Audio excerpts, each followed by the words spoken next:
We grew that business from zero to $500 million in 5 years. This is Better Than We Found It, the podcast that goes inside the minds of those leaders driving clean energy revolution. I'm Josh Huggins, founder of GS2, a search firm dedicated to pioneering and building the leadership teams of the future within the clean energy space across the United States of America. Now I'm sitting down with the founders, the CEOs, and the executives of these groundbreaking firms. We raised close to $600 million in that transaction. We were one of those companies who now got a chance to become market leader. In season 5, we're looking behind the numbers, exploring the psychology, the ambition, and the tough choices that are required to lead in a time of unprecedented change. It's a myth that it's expensive and complicated and it's not there anymore. The future of energy is Electrification. decentralized and distributed.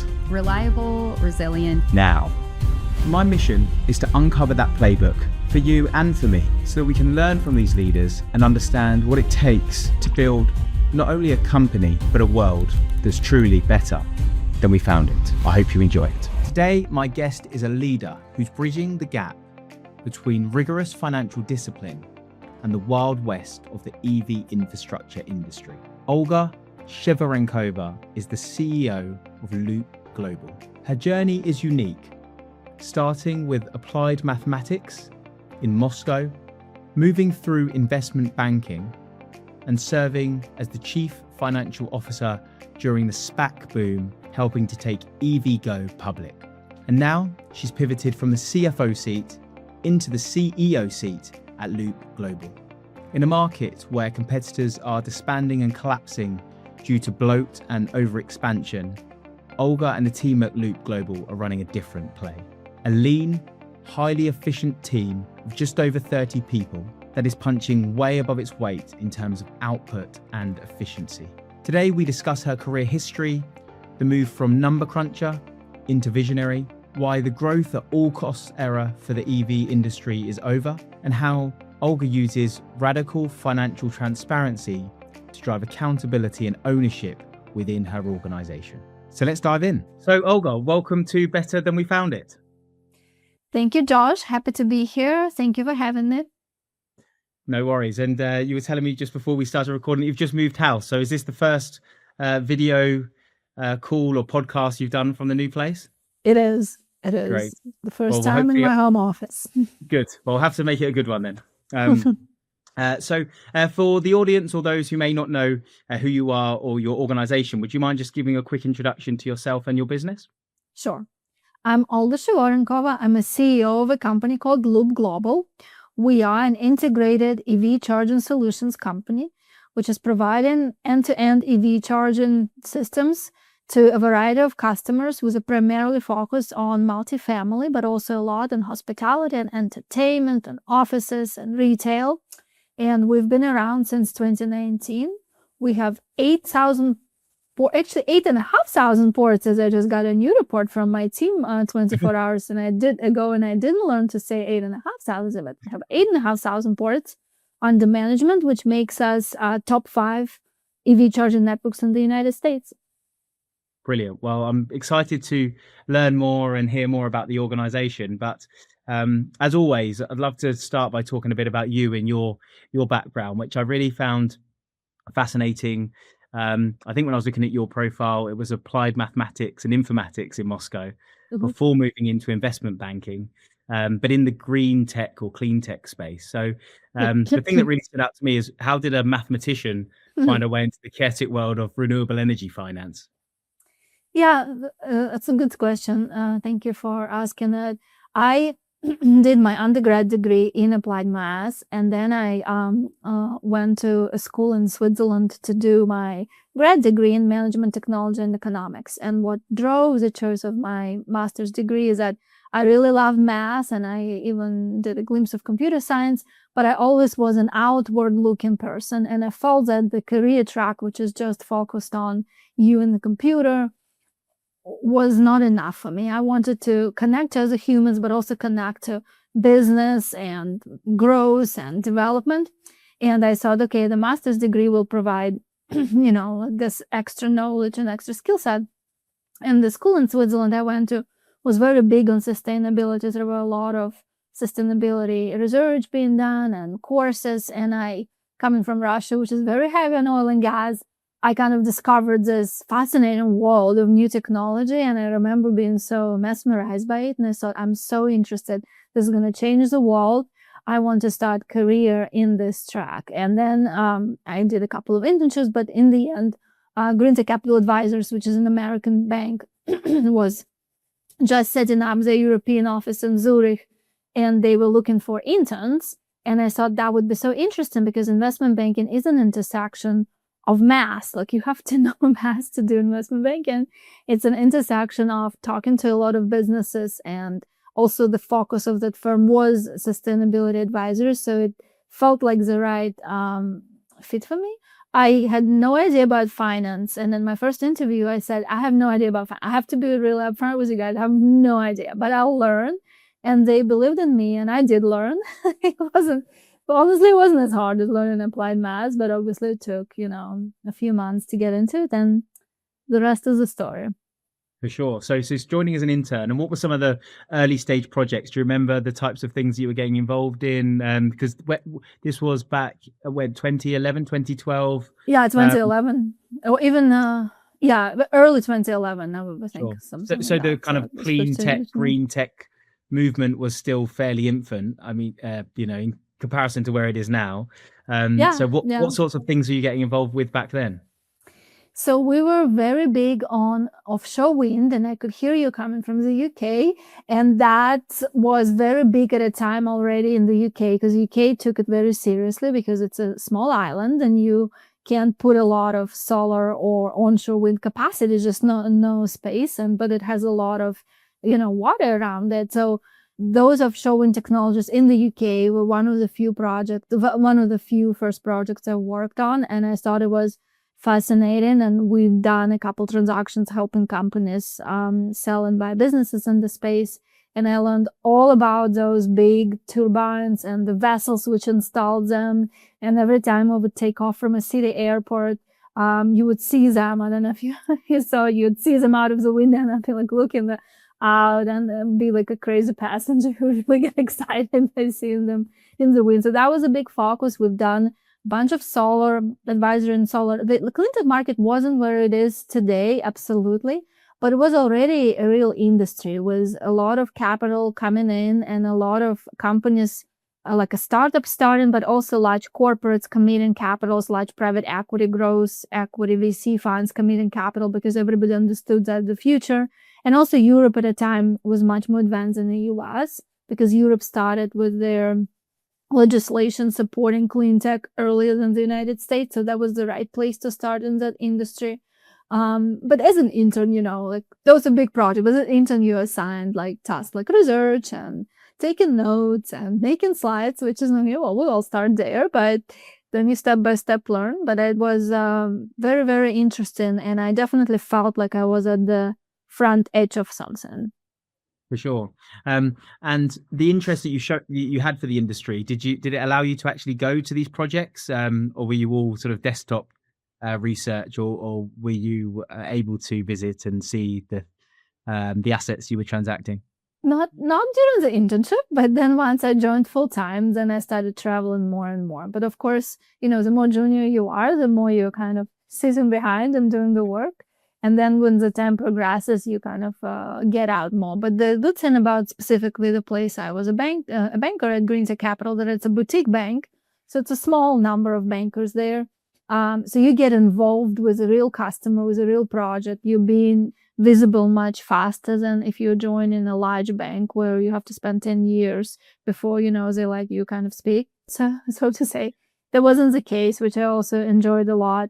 And I was going to conferences a lot. That was a big part of my job, which I found very interesting, because conferences is where different companies bring the technologies and present what they do. And in 2 days there, you learn so much, which you probably will spend 2 months learning just behind your desk by just talking to various CEOs and people who attend. And so that was very formative as well. Sure. So you said you joined as an intern and you had your progression through the organization. What would you put down to some of the reasons why you were able to progress at the speed you did and go through the promotions through to vice president? Why do you think that that was the case for you, and what did you do? I mean, I had a passion for my job, and a lot of people would join investment banking just because it sounds prestigious and it pays well, which it is. But for me, I really had a passion for what I did. Like, it wasn't just a thing they told me to do. I always tried to get to the core and make sure the customer is served well and the transaction happens and go this extra mile. And I think people could feel that passion. I don't know. You have to ask them, but that would be my guess. They also moved me to New York City halfway through my tenure there.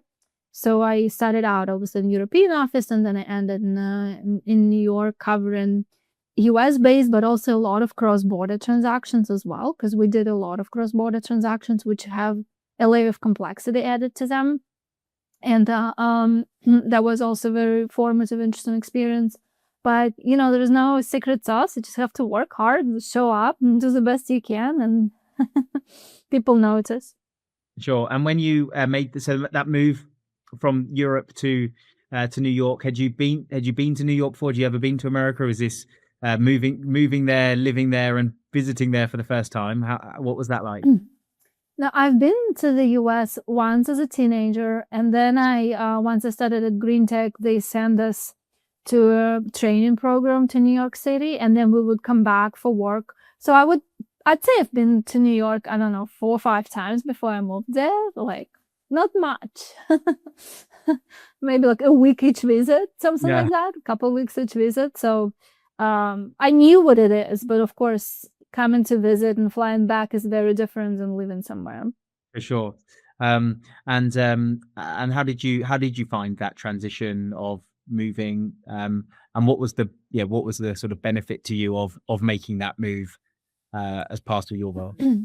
Well, the US just opens up so many more career opportunities, and I moved to New York City, which was its own thing, right? I was younger at the time. It was very exciting. I saw that it served very well for me, both professionally and personally. I enlarged my friend circle and just opened up my aperture, because living in New York City, you do a lot of different things. It's a very intense lifestyle. But career-wise, it's just there's everything of more in the United States. You have more private equity, you have more transactions, you have larger corporates, you have more jobs, you have more competition. So everything which is in Europe, I feel like, goes to the power of something when you come to the US. And that was good. You also learn to work and compete in a very intense environment. There's just a lot more people here, and there are very many people who are super ambitious and ready to work even harder than you are working. And I think it creates a really nice vibe, for the lack of the better word, in a workplace. And that was the right move for me. I felt at home in the United States. Good. Okay, great. And then I know that you then joined EVgo, but how did that exit from your organization come about? And was it driven always by wanting to get closer to the action, or what was the driver there? Yeah, I spent 7 years doing banking, which is a sufficient amount of time. And I kind of discovered for myself that despite the fact that I really, really enjoyed my work, as you got senior, what I learned that I'm an advisor, so I'm giving an advice, and people are free to follow it, or they can choose not to follow it. You're doing the transactions, then you move on, and you kind of never are there to see the progress through. There is a transactional nature of work. You jump from a company to a company, and it's exciting. But I thought that long term for my career, I wanted to focus on something where I could spend more time on something and see the impact. And so that always meant for me being more in the driver's seat, being closer to the industry. And in the end of my tenure at Green Tech, maybe for the last couple of years, I became the coverage banker for what we called advanced mobility space. which encompassed everything from EVs to EV charging to autonomous to like traffic management software, whatever makes the transportation 2.0 happen, which was also a very exciting industry. And Ivigo was actually our client, so we were raising capital for them. And I became really close with the CEO and the management team, and I really believed in the mission and the business model, and I thought that that would be really, really interesting to see how these guys will work out after we finish the capital raise. And so they all kind of came together, and I think the management team felt the same way. So I talked to CEO on a number of occasions, and we both decided it would be a great thing for me to join them on their journey and actually help make it happen and see what actually happens after you're done with a capital raise. And I joined them first as vice president of corporate development. And within a year, I was promoted to a CFO, like it was maybe 10 months after I joined. And I had to move to Los Angeles for that because it was pre-COVID. The remote jobs weren't as popular as they are today. And it also worked out very, very well. It was the right move. It was a fun company at a stage where they weren't like a true startup anymore, but probably 40 people, 50 people, but they weren't yet an established corporation. So there was a lot of room for creativity and innovation. It was definitely the right decision. Good. Well, I've got lots of questions to follow up from there. But my first is more of a tactical one, given that I'm in the world of recruitment and I see these things happen where, good people connect and then opportunities happen. But what happens when you as a individual working for the investment firm move to your client? Is there a transaction that happens? Do you have to get approval? Is it a bit of an issue? Like how does that actually work in reality? Was there any conversation that needed to be had, or can it just go ahead? No, it's just to go ahead because it doesn't have a competitive nature. If you go from one bank to a competitive competing bank, that's where it's it could get difficult. Or if I was going rather than going to a client, I was going to a counterpart, let's say to a buyer or an investor. I think that could get difficult because then you're privy to both sides of negotiation. But here, no, it was very good transition. It actually happens quite often with consultants and bankers and lawyers who go on an inside of the company. It's obviously is a shock to the system because things work differently on the inside of the companies and in the professional services. But no, from a competitive point of view or any kind of sensitivity point of view, it was very clean. Sure. And obviously you've worked with them in this capital raise, so you say you understand the strategy and where they're going and what they hope to do with the capital. Mm-hmm. It's very different, as you said, from being on the outside advising and helping them to being in the business, and it's down to you now to actually deploy that capital to deliver the results. What did you find the one or two biggest differences that maybe you didn't expect when you went from investment side to client side, and how did they play out? Yeah, I think a lot of people who made that switch probably would agree with me. It's people are wired different outside professional services. They're compensated a little bit different. In a professional services world, let's take banking as an example, where I was, you're working with people and they're different people, but they're very similar in their skill sets and their motivations and the way they view the world. Now you're on an inside of the company and you have a finance department, and it's very different from tech department and very different from legal department and operational department. They're all different people with different motivations. And so the way you communicate to them, you have to adjust your speech, right? The way you talk to somebody from a sales organization to describe a problem and the way you talk to somebody from a tech organization to describe the problem can't use the same words. You have to be agile, you have to adjust. And they also, like in banking, it's very ruthless. It just needs to be done. It just needs to be done tonight, and kind of just what it is. Everybody just does it. It's not like that on the inside of the company. So you have to, take a little bit softer approach and make sure that people buy in, and all that management and leadership, which there's so many books written about and people are talking about it. That's where it's really coming into play, because you have to unite the group of very different people with different skill sets, different motivations, different everything, that gets them to move in the same direction, which is not a challenge you ever encounter in the professional services world. So that was a big step for me to grow and learn all of that, like, discover that that's what needs to be done to start with, and second, discover how to do it. And frankly, it's an ongoing journey. Like, you can never be too good for leadership and management. You have to continue to learn all your professional career, from my perspective. So I think that probably was one of the things I learned pretty fast, was very different. And you joined in the corporate development world, but as you said, within 10 months, took on the broader remit of CFO, which would have meant, I assume, not only are you learning how to work within a client organization, but as CFO, there's a much broader responsibility than perhaps you had as a banker. So how did you get through that transition? And did you have any guidance, coaching, support? Was your CEO financially literate? Like, how did you navigate that step up as well?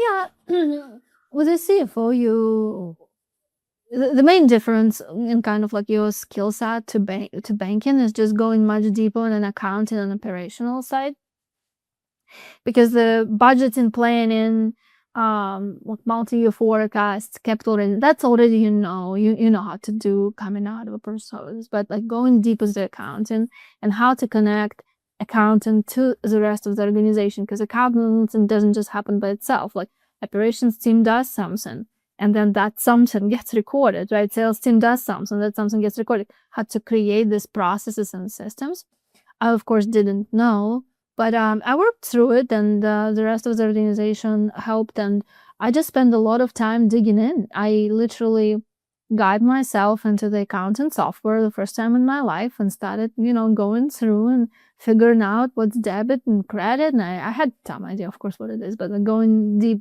just learning deep bottom up versus expecting to just, get a high level overview. I think that would help me a lot. So I kind of started really learning, not how to do it myself, that would be an overkill, but learning what truly every single person on the job does, what it means when they say, I booked a journal entry, what it means when they say, well, we missed our deadline because the data we received was not clean. So I truly digged into what it means. And I think that speeded up some things for me a lot, but just like going from inside outside. But in the end, the gap is not that large in the skill set. So it was just a little bit of digging in and like expanding on the knowledge set I already had. Sure, but it's not as you say, it's not a big jump, but it's still a big leap of faith that the company showed in you to give you that role when you didn't have that experience, and maybe they saw obviously working with you that you'd learn very fast. But I think there's something in that the exposure that you got when you didn't have the experience. Particularly when some companies are rigid about the type of people they recruit having to have done this before. Clearly, you hadn't done it before, but that was something that you could learn. You could learn quickly, and I definitely think there's a lesson in that for leaders to sometimes take chances on people with high potential rather than try to find the perfect fit, which is there. Yeah, no, I agree, and I'm very grateful to my former CEO of Ivigo, who saw that in me, and she did it to other people. And I think it's a great quality in any leader to see that potential, because sometimes you can invest a little bit more money up front, money too, but time and effort up front with somebody, but you get a better result than getting kind of a professional who's set in their ways or whatnot. That aspect of leadership should not be underestimated. I'm trying to do the same thing and give people who now work for me the chance to step up. And sometimes it works out fantastically and sometimes it doesn't. But that's what, a chance is. And I'm very grateful for people who saw that in me throughout my career. For sure. So tell me about the 6 years or so you spent with EVgo, and you helped take the company public. What was that experience like for you? And I know back at that time, there was quite a big focus on lots of organizations in this space going public. So what did that teach you? One, about the process of it, but also about how to create value within an organization.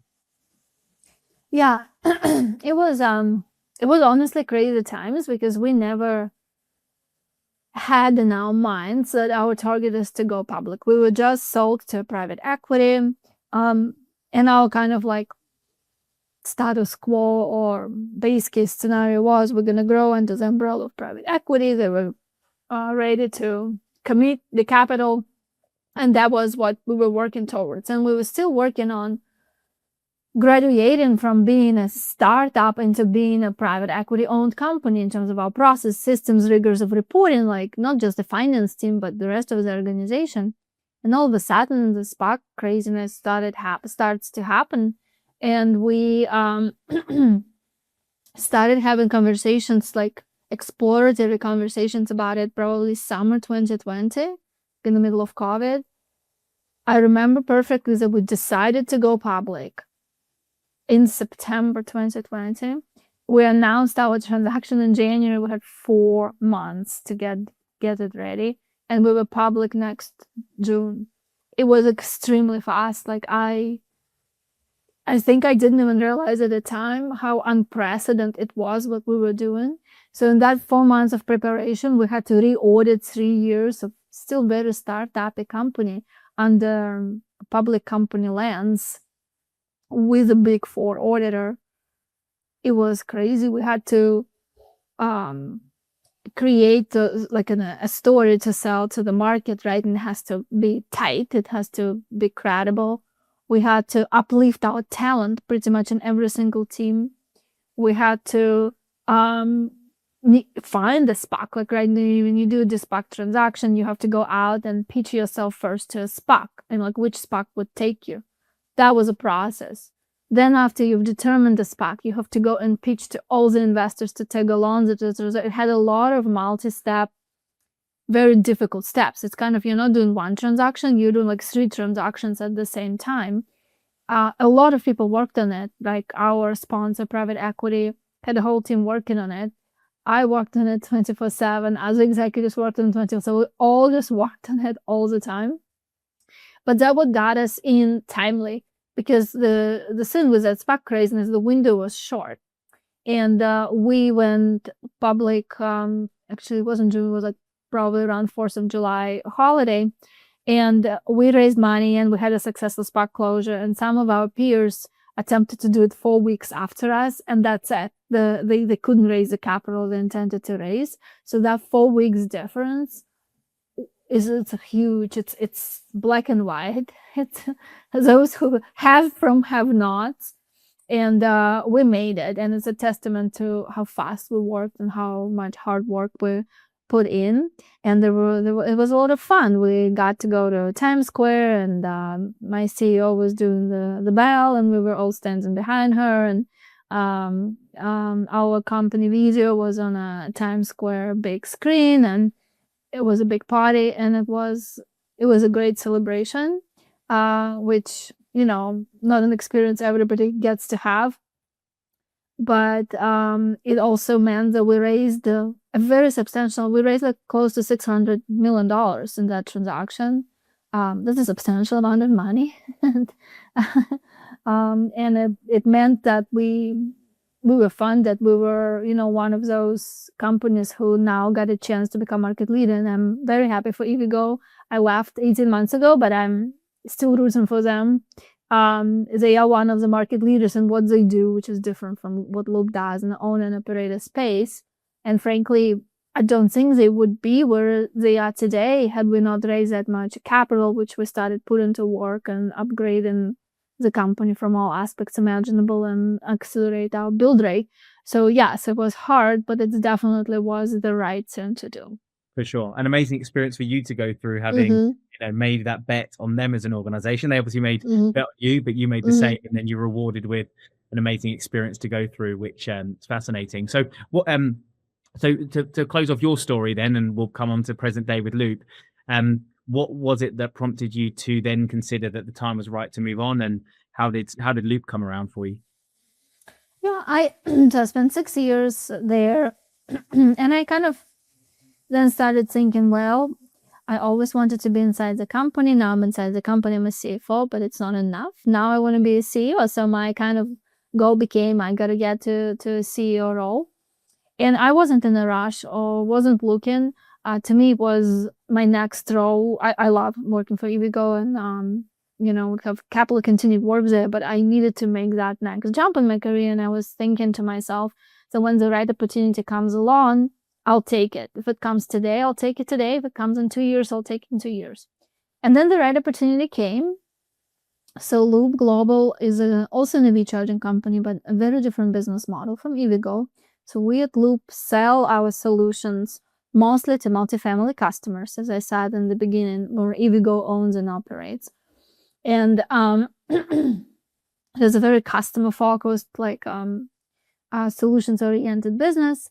And they were looking for a new CEO, and they desperately needed to go from a startup stage in a much more like a mature, sustainable growth stage. So go from like dreaming big, kind of like a founder-led classic organizations, to kind of a more boring corporate, which just executes on milestones. And there's nothing wrong with boring, by the way.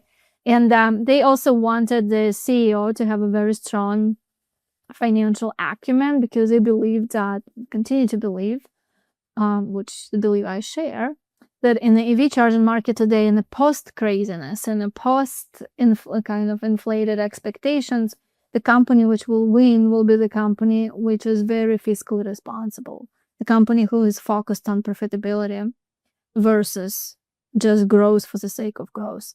So the stars aligned. They kind of wanted somebody with my skill set and background in the market specifically, and I kind of wanted to take on a new challenge. And so that's how it came about. It was bittersweet to leave EVgo after so many years, but it definitely was also the right move. And yeah, in June 2024, I started with and obviously you've been through that transition of investment banking to corporate development, but quickly to CFO. So that we take that as one like leap of faith. The next leap of faith that I see a lot, and I know many people do struggle to do, is to go from CFO to CEO. What do you think was the hardest part of that shift for you in taking that transition, and how would you compare it in terms of difficulty to the previous one you'd made when you joined EVgo? I actually thought it was less difficult because I already knew what CEOs do, because I worked with the CEO every single day. Whereas last time when I made the transition, I was like, oh, that's how these things are done. I never, been there. So here it was much more, the familiarity was there, but obviously what increases is the weight of responsibility, which is, you can't compare. Like when you're on the top, it feels different. Like there's nobody else there. Like it's all you. Nobody else is responsible. So I think that's where is a challenge coming from moving into the CEO position from any other executive, COO to CEO, CTO to any kind of executive to CEO, is like feeling that weight. There's nobody else there's nowhere to hide. You can't just call and say, hey, we have a problem. No, every problem is your problem. Which I enjoy personally, but it is an adjustment. And now the board is your problem, investors are your problem, everything is your problem. Anything which happens in the organization is precisely your problem, not just in your area. Even if you have all the greatest ideas, right? And you had those greatest ideas as a CFO, any other executive, well, it's great to have ideas and observations. Well, now this is time to act and show what you can do with those ideas. So I think that's probably is the challenge, or sure. the harder part of that transition. Yeah. And for the transition before, I don't think I actually asked you whether you had a mentor or a coach that was somebody that you, other than your CEO, that you could kind of learn from. And then similarly, in this move from CFO to CEO, was there somebody inside Loop? Was there somebody from the investors? Was there somebody externally who you relied on or used as a mentor or somebody to support you through that process? Honestly, not really. I think my CEO at Evigo had done a fantastic job being super involved with me, helping me kind of get where I was.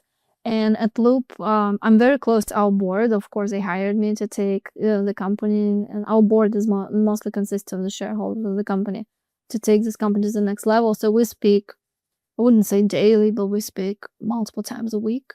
And that's very helpful to have people to bounce your ideas off.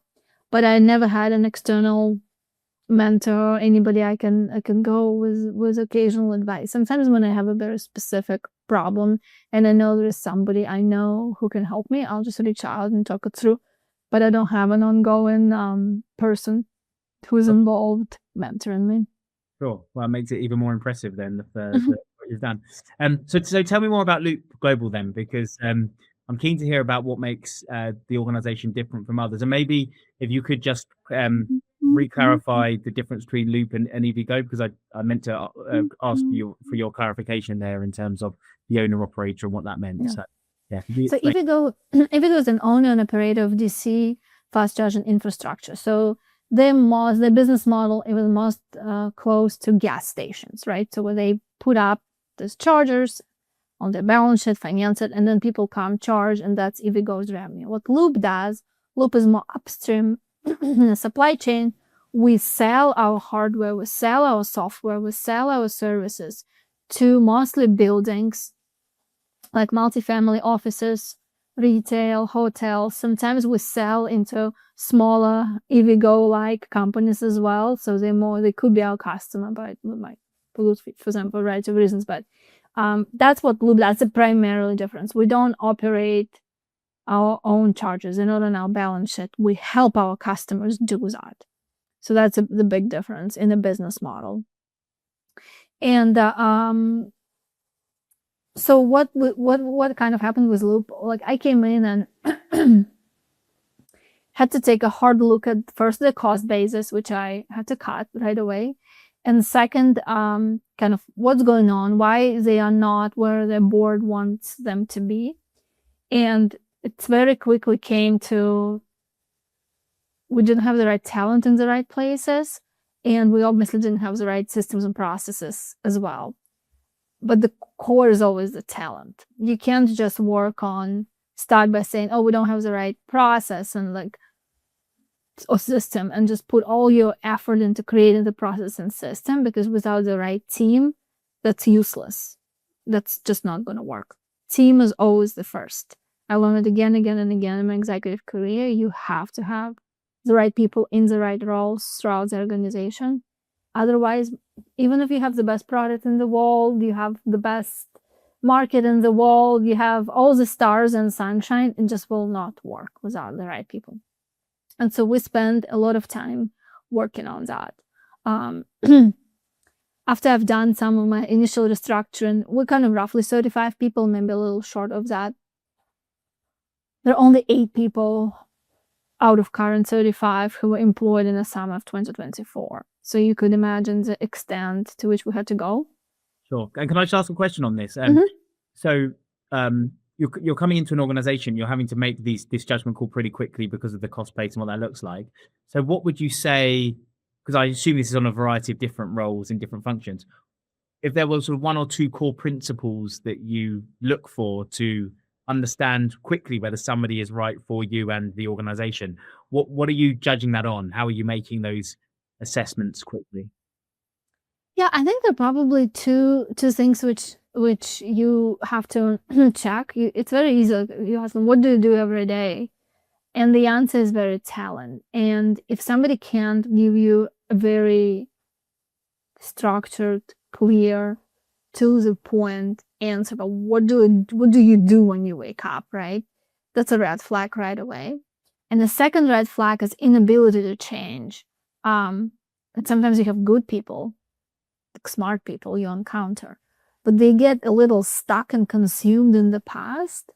And there's nothing you can do to move them out, right? Like you just won't work. So people have to be ready to let go. Whatever happened, bad things happened, good things happened. It's a new world now. We're doing restructuring. We obviously can't do the same things we've done before because you'll get the same result. So you have to change something. And that if people are not willing to try, not willing to change and go with you into this new future, even if there's the brightest people on the planet Earth, that's not going to work. So those are two things we had to look at. It took us time. It took me time. Look, it's not that day one I knew exactly. You have to give people a chance, as we discussed, and I'm giving people chances. And some people, it sounds that, to be honest, we had a lot of people who decided to leave because probably they understood themselves that for some reason, whatever I was trying to do wasn't for them, which is great. You have to have, alignment. But it took us time. I'd say probably took me 12 months to get to a point where I looked around and said, wow, now everything is working more or less how I intended to. And now we have to really focus on the future and really focus on strategic direction and what steps are we going to take to win in the marketplace. But I'd say, 12 months probably is a good time. It's a realistic time. I think that's a lesson I learned. I thought I would have been, I thought 6 months and I would be in that spot, and I wasn't. It took me another 6 months. So were you starting to make these decisions, during the first 6 months, but didn't execute them until then? Or do you mean that you did it in waves so that you could make the right decisions on people maybe you weren't so sure about? Yeah, I kind of took it in ways, and maybe in certain cases it took me a little longer. Or I think it's just a realistic timeline. I think the expectation has to be that for such a major overhaul of organization, it's unlikely to take less than 9 to 12 months. I think my expectation was to start with slightly unrealistic, because you have to really dig deep, uncover the problems, right? You obviously can't exchange every single person on a 24-hour basis.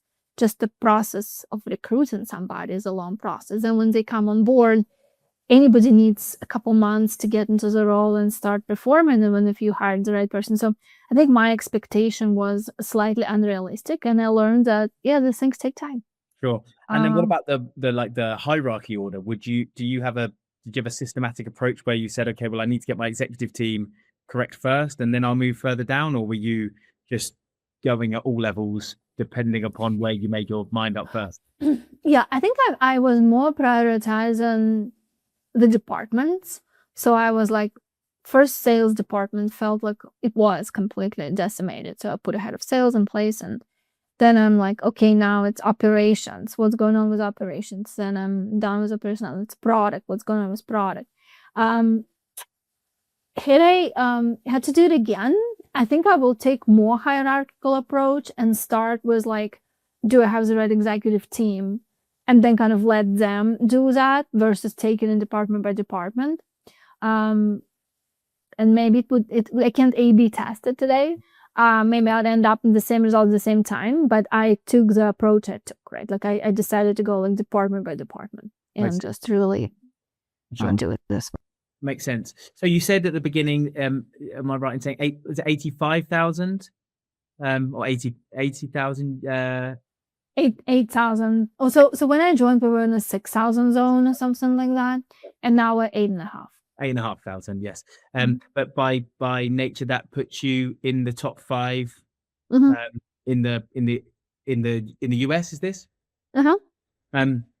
So being a top 5 company in any industry is an amazing achievement. But to do so in this industry, but also with quite a lean team of 30-ish employees, when you're seeing an industry where there are companies that are going boom and bust because of the demand, what do you think has meant that Loop have been able to survive and thrive in this this current time with the team that you have? Yeah, I think it's coming back to the same answer. You have to have the right people. The moment you have the right people, the amount of work and different things they can do as 35 people team, the output could be higher than a 70-person team, which which is not structured, A, not structured correctly, B, doesn't have the right individuals in the right seat. So I'm all for lean organizations, and I'm all for innovation on the process side. So we spend a lot of time in our executive meetings on that, because the answer is always, okay, how can we increase the output? You're always going to get an answer, oh, we just need to hire this one manager, we need to hire one.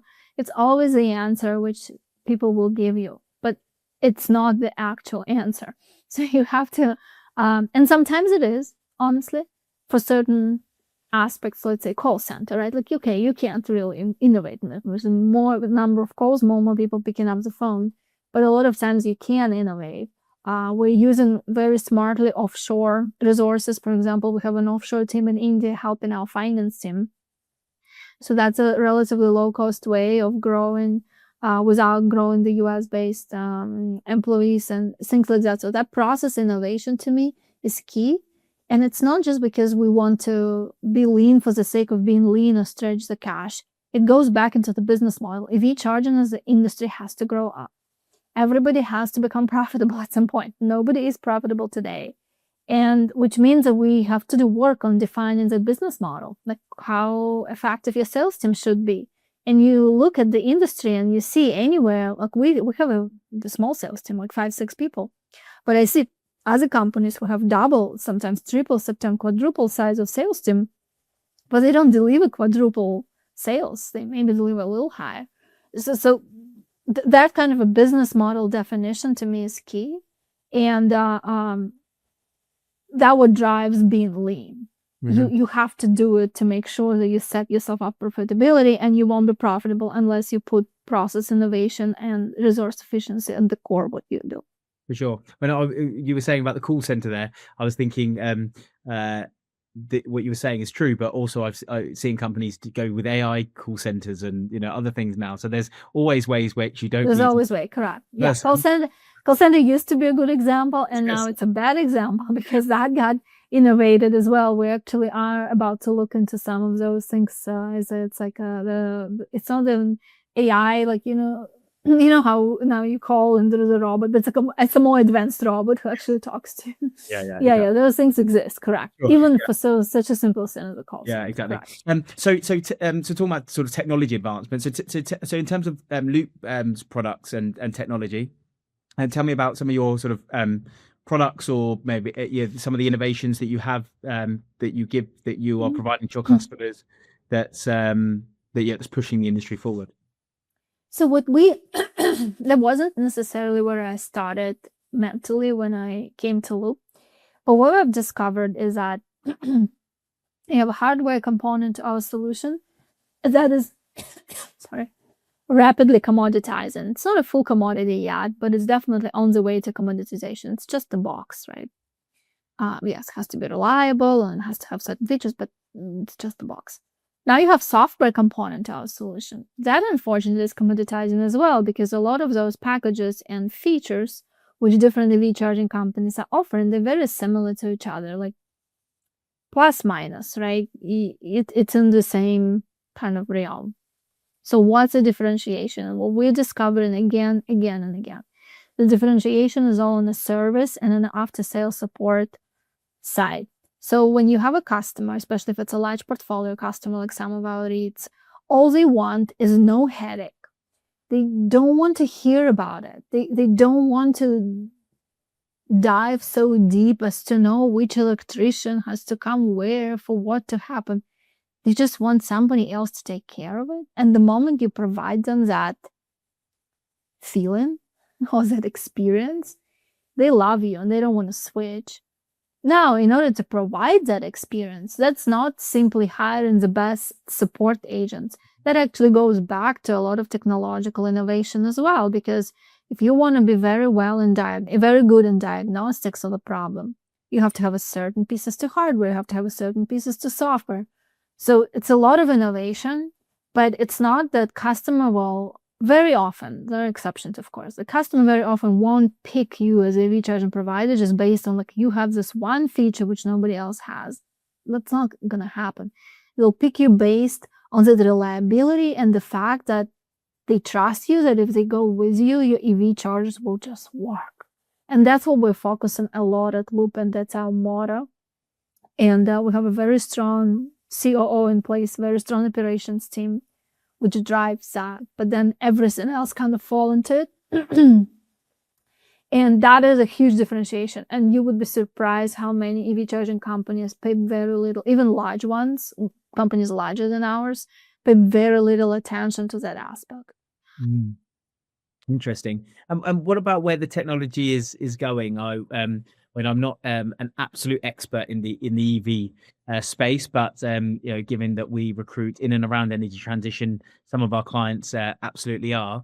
So we've been hearing a lot about vehicle to grid and the selling back of the energy, but also the way in which charging may happen in the future when these autonomous vehicles are on the roads driving and charging at the same time. Where do you see the industry going, and in terms of the actual infrastructure to support it, how far do we actually have to go to get to the these ideologies of where it should be that people are forecasting? Yeah. And I think the elements which you mentioned are definitely adding to the EV. It's not that they will completely shake EV charging industry to the core. They will just add elements to it, or elements to the offering. We at Loop are agile. We will do what the market asks. We don't see from V2G perspective. There's some companies who are trying to do it, and as a former banker, I've kind of gotten to know a bunch of those technologies. We don't see a widespread application of this today to the point where we feel like we absolutely have to offer something like that. When it happens and we kind of start seeing it, then we will deal with it. It's unlikely that Loop will ever become an expert on V2G. We probably will partner with somebody because, again, we need to focus on giving our customers the best service, right? And if that best service all of a sudden starts meaning that we need to have a V2G, we'll get to that. We don't see it today. I don't see it in a year. I don't see it in 2 years. I don't see it in 3 years. I think it's a more like 5-year plus. I said autonomous is happening today. A lot of autonomous vehicles are rideshare vehicles, so they're going for fast charging product, and that's where we do have fast charging product as well, which we provide. That will become a reality much faster, and we are starting to think about it much deeper, including working with some of our vendors to have like an arm, like a robotic arm, which can charge an autonomous vehicle. The reality is that all the autonomous vehicle operators, they have human beings on site still, because when the cars are charging, they charge the cars, but they also clean them and just do basic maintenance. So here, again, it's not going to be as different as charging the normal car because there will be human on site. At some point, of course, autonomous vehicle operators will switch out, because the whole point is to take humans out of the system, right? And that's what we started thinking very deeply. So that one, it will, I think, not completely disrupt, but definitely change a segment or portion of market EV charging is selling into today. Sure, because I think that's the bit that kind of gets my mind going for somebody in your role, is that things are moving so fast that it's quite difficult to place your bet in the right way to know where it's going to go, because there's lots of different avenues that this industry could go down. But of course, as an organization, if you don't deploy your capital correctly at the right time, you might miss the curve on something. But if you're too risk adverse, you then never deploy, so you don't see the opportunity. Particularly, and maybe I'm being a bit stereotypical here with your CFO background, but how do you balance that sort of risk and reward place that, and I say again, typically the CFO might be slightly more reserved and risk focused, rather than a CEO that might be a bit more visionary and maybe relies on somebody like a CFO to crunch the numbers? How do you balance that difference of opinion maybe in your own mind as to what to do? Yeah, I think that's an ongoing struggle with pretty much any CEO.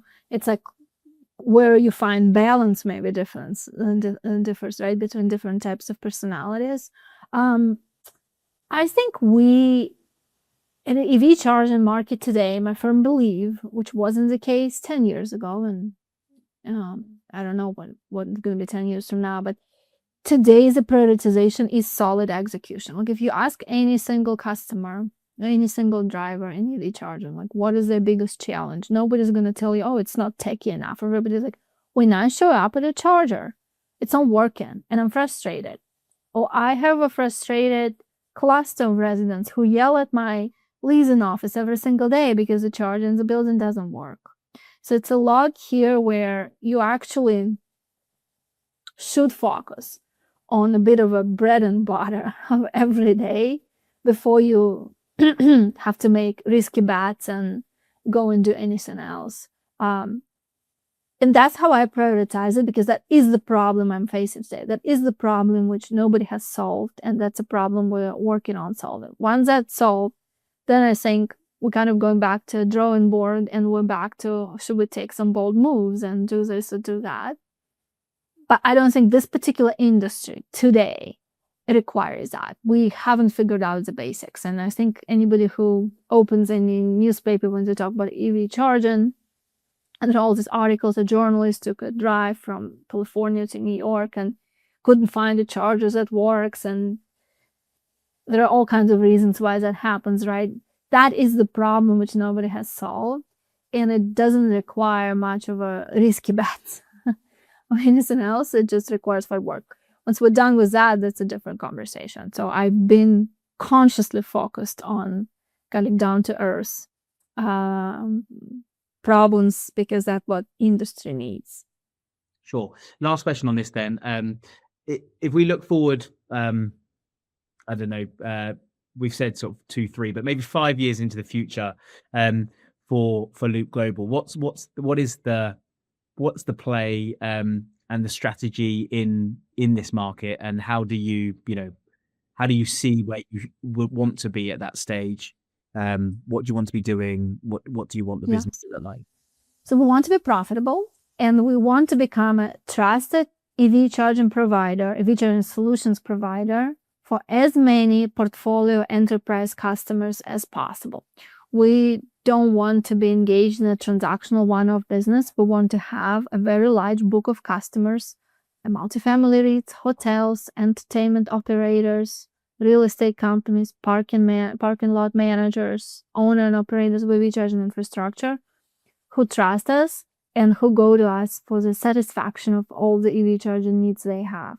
And I think that means success. That means very valuable business. That means that you've built a name in the market, which people trust. I believe that the market right now has a very long tail of players which will disappear via bankruptcy, M&A, you name it. And I think we're going to probably get in 5 years, definitely, probably much faster than that, to kind of 5, 7 players. And each of them will be better at something, worse at something, or occupying a certain niche. We at Loop, we want to be top 3. And we want to do a fantastic job in delivering for the core segments. We're delivering for those enterprise customers. That's our goal. And we believe that we've already established the playbook with certain customers we have who are extremely happy with us.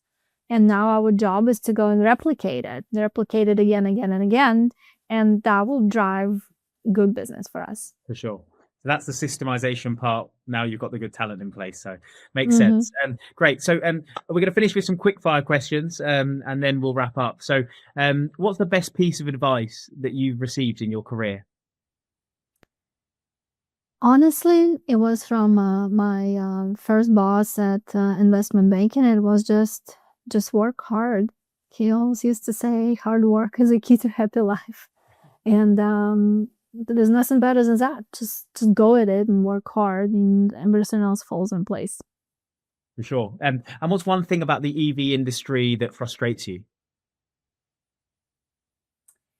I think I wouldn't use the word as strong of the word as frustration, but it raises my eyebrows, is that unfortunately the EV industry is unable to attract the talent from outside of EV industry, and the talent keeps being recycled between all the companies, which I think leads to the same mistakes being replicated again and again and again. And I would love for very smart and professional and experienced executives from telecom or like a broader energy or automotive, like pay more attention and come and bring lessons learned to EV charging, because I think it would elevate all of us.